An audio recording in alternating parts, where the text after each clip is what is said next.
Hopefully this isn't more than what you were looking for. I really enjoyed the post from Barry McGuinness on the 4 stages.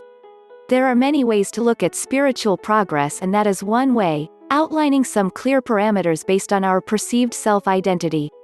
After a lifetime of experience with some genuine masters, I can tell you, a master can know exactly where you are at, but it may be from a yet more microscopic perspective.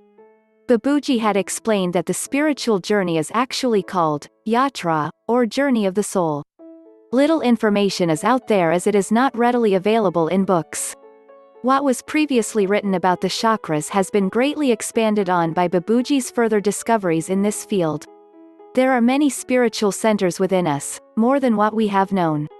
The soul is residing at one of these spiritual points in the heart.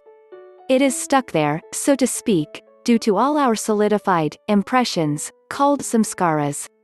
Our unique collection of samskaras gets impressed upon the soul, which forms our individual identity, each one of us being unique in our collection of these stored life experiences or impressions, samskaras. In order for us to arrive at our original state, all these points need to be thoroughly cleaned of the impressions. After enough cleaning is done, the yatra or journey of the soul begins, started by the master or trainer. The soul is made to leave its place at point 1 and move through the successive points all the way to the highest. Each of these points or chakras is like a universe unto itself. Babuji would take people for a tour of each point so that all its qualities would be experienced. The soul expands a bit in each point and then the master moves us to the next point. There are 13 spiritual points leading to the very back of the head, which is the origin or ultimate base of creation. Babuji had said, just to traverse the first 4 points by one's self-effort would take something like 2,500 years of effort. This is why it starts to get difficult to understand where you are at spiritually. Let's say you have walked across half of the desert. From where you are you cannot judge your own position, however, someone looking from a satellite or plane, a higher perspective, can know it. It is very easy to experience many spiritual states and conditions and yet still be at this first point called point 1. I know this will be surprising to some and maybe even disappointing as some of these states seem very advanced. The point of liberation is at point 6, which some refer to as the third eye in the forehead. It is possible to meditate on this point and feel that you have attained something. It can generate light and feelings of power or energy. However, this is like standing in the sunlight, you feel its effects but it does not mean you have journeyed to the sun. Imagine a 100-story building and your goal is to get to the penthouse. The doors open on the 2nd floor and you are in a totally amazing new dimension. You think, oh my, I never thought the penthouse could be so endless and beautiful. What you don't realize is that it's just the 2nd floor. I find this happens quite often. Someone will have an experience and think they have arrived at the destination and they discontinue further efforts. This is why a capable guide who has crossed all the points is essential. They will not let you get stuck along the way.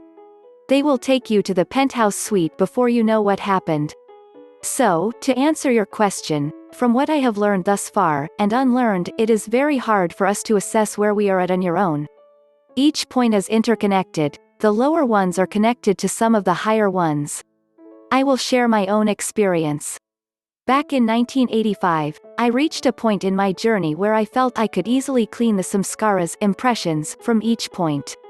Each day I was able to go from point to point very clearly and experience the conditions at each stage. This was very exciting. I wrote to the master of this good news on how I was able to do this and in my mind, must be approaching the goal at light speed. Well, I received a quick and brief letter back. Dear brother, please pay no attention to the points in the head.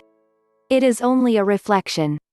So, my reading was incorrect and it was many years later that these other stages were taken up with the master's guidance. To put this in a bit of perspective, Babuji created the following diagram.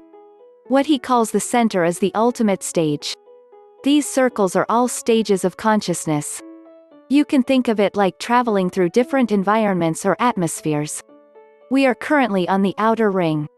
According to Babuji, most of the sages and saints of the past only reached to the 2nd or 3rd ring, the outermost ring being number 1, with the exception of Kabir, who had attained the 16th circle. This was all very surprising to me, but I understand it better now. It was Babuji's master, Lalaji, who discovered the center and the regions around it. Babuji created a method to help anyone reach that point with the utilization of yogic transmission or pranahuti. This is the hallmark of what is now known as the heartfulness system. Even the stage of liberation, Ajna Chakra or third eye, is only between the first and second rings in the scheme of things and was, until modern times, considered to be the highest attainment of spirituality. This is why it will be unlikely to ascertain your actual approach. It takes a very high master to know this. Kamlesh Patel, who is the current successor in Babuji's lineage, has further elaborated on these stages and is quite able to help you traverse these. The trainers in this method can also assist you to these stages. It is a wondrous thing to study these things and begin to understand how we transform in consciousness, and even more wondrous to be able to experience them.